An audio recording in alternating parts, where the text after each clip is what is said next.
Hello, everyone, and thank you for joining us for ETR's latest Macro Views Survey Findings webinar. As a quick reminder before we begin, each survey we conduct is accompanied by a comprehensive data findings report, and the entire survey and data visualization dashboards are currently available on the ETR platform. In addition, the ETR Insights team is continually hosting qualitative discussions with our IT decision maker community to provide end-user feedback and analysis that helps tell the stories behind the data. Each interview is published with a full transcript, video replay, and analyst summary, all of which feed our comprehensive and searchable ETR Insights library, also available on the ETR platform.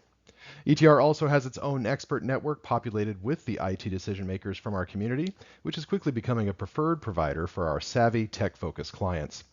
As always, you can reach out to us at service@etr.ai to request any of our proprietary research or to get started on your own custom survey and research projects. Now on to the Macro Views survey findings. ETR's Macro Views survey consistently tracks and updates core macro trends like budget growth, spending priorities, and organizational trends, but also quickly iterates the Macro Views topics based on shifting priorities, technology trends, and, most importantly, client feedback. As an example, last quarter, and again this quarter as well, the Macro Views survey will highlight a few select findings from our recent State of Generative AI survey. The full State of Generative AI survey will publish in the coming weeks. But if you'd like to see the full data findings from that report when it's available, please reach out to your ETR service team. Finally, please keep the communication coming. We always love to hear your feedback and ideas, and we work many of these ideas into cutting-edge research activities and improvements to the ETR platform. My name is Darren Brabham, VP Research Analyst here at ETR, and I'm joined today by my colleague, Principal Research Analyst Jake Fabrizio. Our Chief of Research, Eric Bradley, is enjoying a well-deserved vacation with family this week, so let's dive in.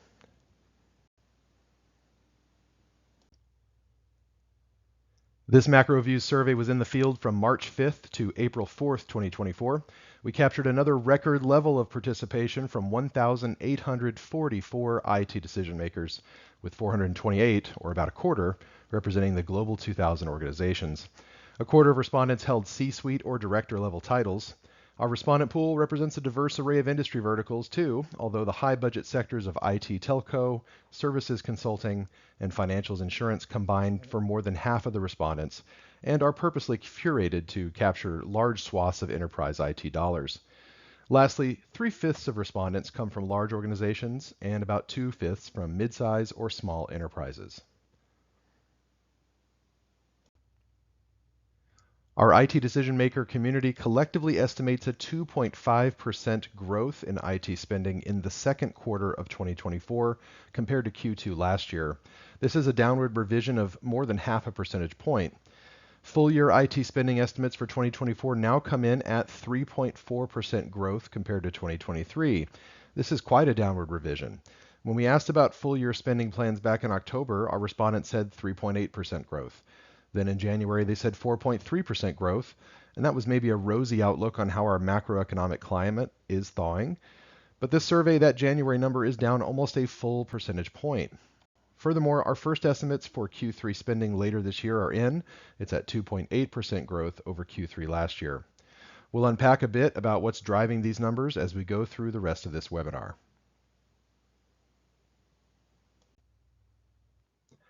Here we take a closer look at which respondent subsamples in our survey have the most optimistic and pessimistic outlooks for IT spending. On this slide, we're focusing on total 2024 estimates compared to total 2023 IT spend. By enterprise size, it's the small organizations that are souring the most on their IT spend estimates. Small organizations anticipate a negative 1.7 percentage point decline in their 2024 IT spending plans compared to their outlooks just a quarter ago. This is nearly twice as high as what large enterprises are saying.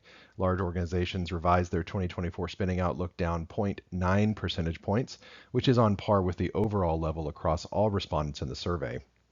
By industry, nonprofit and energy utilities organizations saw the largest negative revisions in their full year spending projections. Financials, insurance, education, and industrials, materials, manufacturing sectors showed the smallest changes from their January estimates. By job title, C-suite respondents have very different outlooks than practitioner respondents. The C-suite, though they revised their IT spending estimates down, were more optimistic in spending plans, while practitioners revised down 1.4 percentage points in full-year spending estimates. And finally, by region, Latin America is the only group that's estimating higher spending plans for the year compared to their January responses. Alas, take this with a grain of salt, though. It's a small sample size at just 22 Latin American respondents. EMEA organizations projected the sharpest downward revision in their spending plans for the year. Thank you, Darren. Now let's dive into some broader enterprise tech trends. In this slide, we're looking at the top methods to achieve a decrease in IT spending for 2024 quarter 2.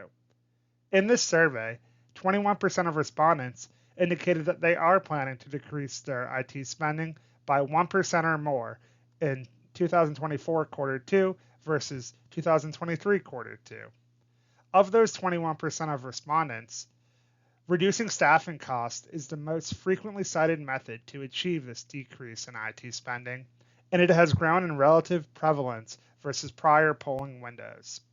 Delaying or stopping new projects remains the second most frequently cited method to decrease IT spending, while reducing hardware and CapEx spending has jumped over reducing outsourcing spend to take the third place in the analysis. Respondents also indicated a growing emphasis on reducing excess cloud resources. This next slide represents a new analysis in ETR's macro view survey in its first iteration, and it shows the opposite analysis of the previous slide. In the survey, 62% of respondents indicated that they plan to increase their spend by 1% or more in 2024 quarter 2. To achieve this increase in spending, 25% of respondents indicated plans to accelerate new projects, while 17% say that they will expand their cloud resources. Only 5% of respondents indicated that new IT spend will be allocated towards adopting new vendors. Moving on, the next 3 slides will focus on vendor price changes across 3 different categories. First off, we'll take a look at pricing changes within hardware. 57% of respondents indicate the vendors have raised their hardware pricing over the past 6 months, and 22% say that these increases have been to a magnitude of 6% or greater. Only 12% of respondents indicate that their hardware vendors have lowered prices, while another 19% say that their hardware prices were flat. Pricing here is slightly more stable than we'll see in the following slides with tech services and software.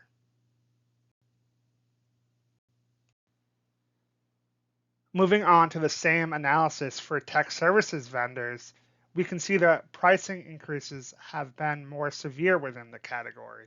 67% of respondents have indicated that their services vendors have increased prices over the past 6 months, and this includes 30% that say the magnitude of change has been 6% or greater. Meanwhile, only 15% of respondents say that their services spending is flat, while only 1/10 of respondents say that their service vendors have lowered prices in the past 6 months. Finally, to close out this analysis, we'll take a look at software vendor prices. We can see here that the software vendor prices are rising at similar rates to that of tech services vendors. Here, 68% of respondents indicated vendor pricing increases within the past 6 months, with again 30% indicating that the magnitude was 6% or greater. Also similar to tech services, 15% of respondents have indicated flat software pricing, while another 10% have indicated lower prices for software in the past 6 months. Moving on, we'll take a quick look at technology focus areas across a couple different sectors. First off, information security. Once again, identity, SSO, and MFA continue to lead the space as the top priority rank within the sector, and this is followed by vulnerability management and patching and endpoint protection. Observability is also seeing slightly increased prioritization in this survey, and it has moved up into the 4th rank in this analysis. Meanwhile, web application security and antivirus and email security are seeing weaker average rankings within information security priorities.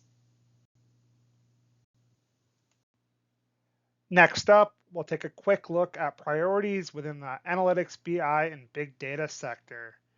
Business intelligence and reporting once again remains the priority focus within the sector, holding steady in the top spot over sequential surveys.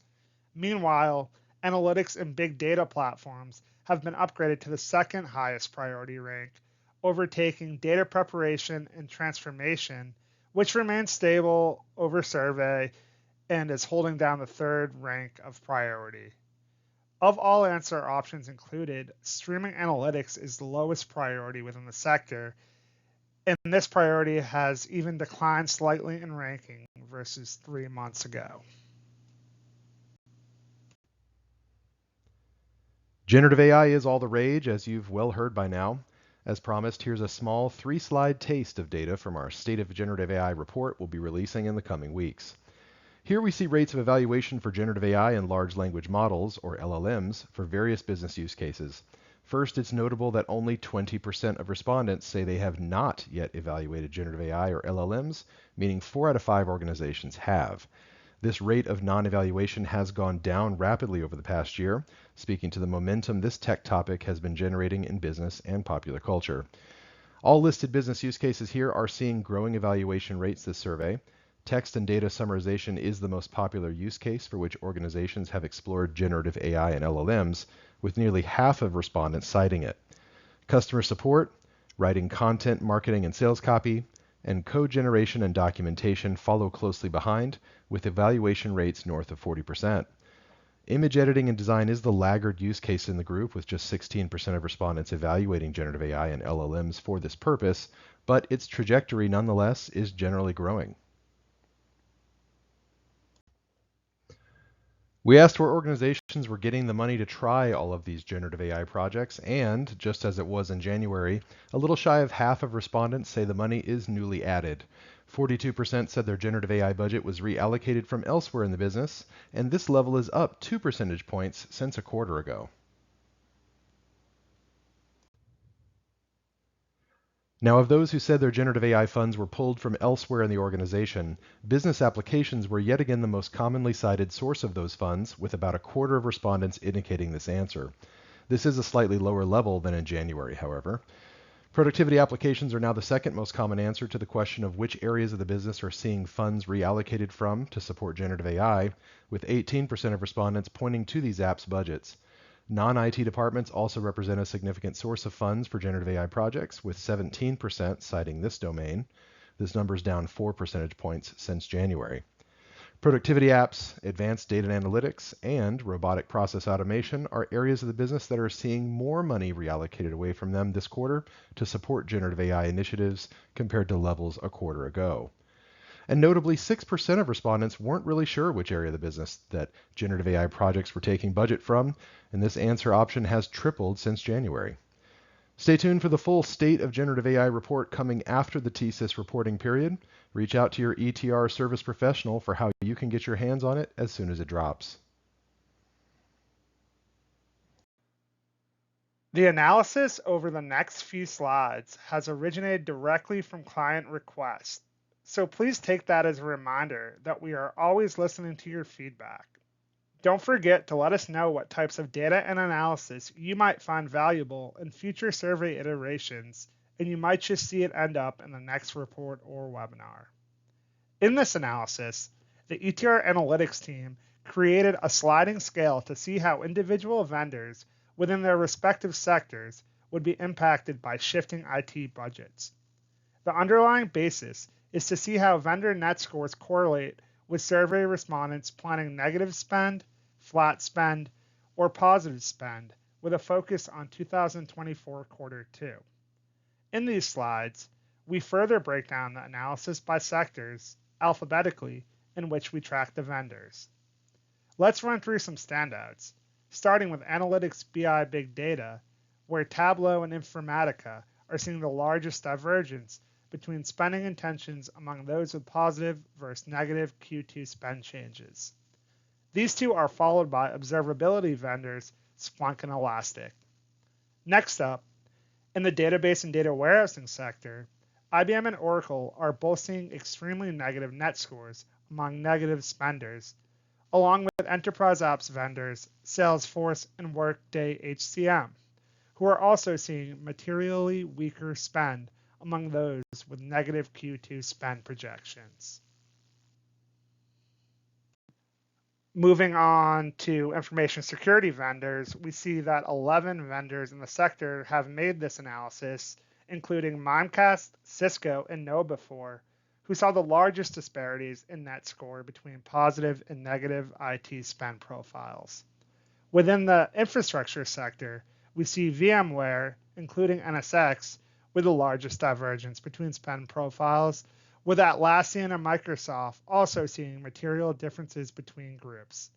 Finally, among IT services vendors, Deloitte saw the largest gap in spending profiles, with Accenture following closely in suit. Finally, to wrap up this analysis, we can see that the most recent data also captured some standout vendors within the PC, tablet, laptop sector. Of all vendors that qualified for the analysis, Dell laptops and Dell desktops actually saw the largest disparities between positive and negative IT spend profiles across any sector. All three Microsoft products within productivity apps, Teams, Office, and Project, also follow suit, as does Smartsheet, Zoom, Atlassian, and Slack. And with that, I'm going to kick it back over to Dr. Darren Brabham to take us home. Back to you, Darren. And this concludes our Macro Views webinar. ETR has 3 flagship surveys we conduct multiple times a year: the Technology Spending Intention Survey, the Emerging Technology Survey, and the Macro Views Survey, all powered by our thoroughly vetted and constantly growing ETR community of IT decision makers. We have interactive data visualizations, reports, and webinar replays from these surveys on our site. ETR also has a growing body of qualitative research from our ETR Insights interview series. These one-on-one and panel interviews with IT decision makers help tell the stories behind the data, and a searchable transcript library and associated analyst-written summaries are accessible through the reports marketplace. We also do custom surveys and focus group panels and interviews for organizations seeking best-in-class bespoke research on enterprise IT topics. And lastly, don't forget, ETR has its own expert network service called ETR Connect, where you can conduct one-on-one calls with members from our IT decision maker community. Be on the lookout for sector and vendor-specific reports and the full TSIS findings webinar, where we discuss our vendor data sets of highest conviction. Following the TSIS webinar a week from today, all materials will be available on the ETR platform. Until next time, take care.